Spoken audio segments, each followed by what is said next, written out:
As the meme trade finishes off a wild week of price swings during trading hours, stocks like GameStop and AMC see big gains quickly, then to flip throughout the week. But what if the traditional 6.5-hour trading day were to change? Yahoo Finance's Josh Schafer is joining us here with more. So we're talking 24 hours. 24-hour trading, yes. I've been asking a lot of folks in the space about that over the last month now since we had, that report from the Financial Times that the New York Stock Exchange was polling its investors about what it would like to see from 24-hour trading and any general interest there. The New York Stock Exchange has not actually made an announcement on moving to that or anything like that, but sort of just speculating on what it would look like, right? And one of the exchanges that we track already does have some version of 24-hour trading. So Robinhood has what they call 24/5 trading. And so 5 days a week, you can trade for 24 hours on Robinhood.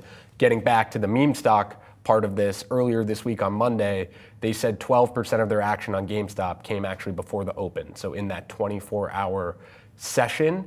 And largely it seems like that's what strategists and people that are in the exchange space think this would look like anyway. Is people are still going to trade during the day. This is really a play for two different groups of people.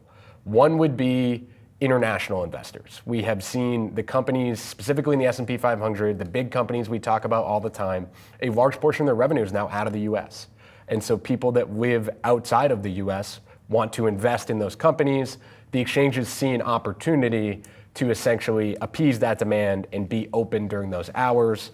The other flip side to this too is just you can do everything on your phone now for 24 hours. And there's a younger generation of investors coming in right now, specifically the group in their 20s, that has only grown up being able to do everything on their phone. And again, as an exchange, which we should remember are businesses, right? If there's demand for someone to trade for 24 hours, want to meet it. The exchanges are going to want to meet them where the customer is. And they feel like that younger generation of customer is on their phone all the time, and they want to be able to give them access to trading. Yeah. And for investors, Josh, what would be the pros and cons of this? Yeah, I mean, the pros, Josh, like I said, is just more access. I think from an institutional standpoint, the CME group had told me that they were looking at it from like a risk perspective, right? When you see the opportunity to be able to hedge risk before the market opens, what you're looking at right now is daily volume in non-US hours on the E-mini NASDAQ 100. That's increased since 2019 and stayed relatively steady there.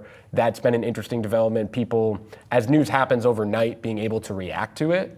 And then sort of the drawback would be, what if there aren't enough people in the market at 2 a.m. Eastern, right? And what does that do to liquidity?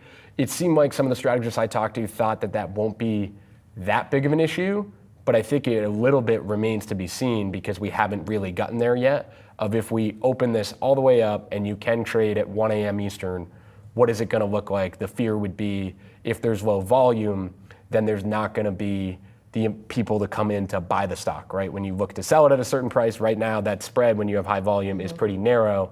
That spread could widen significantly if you're trading in low volume hours.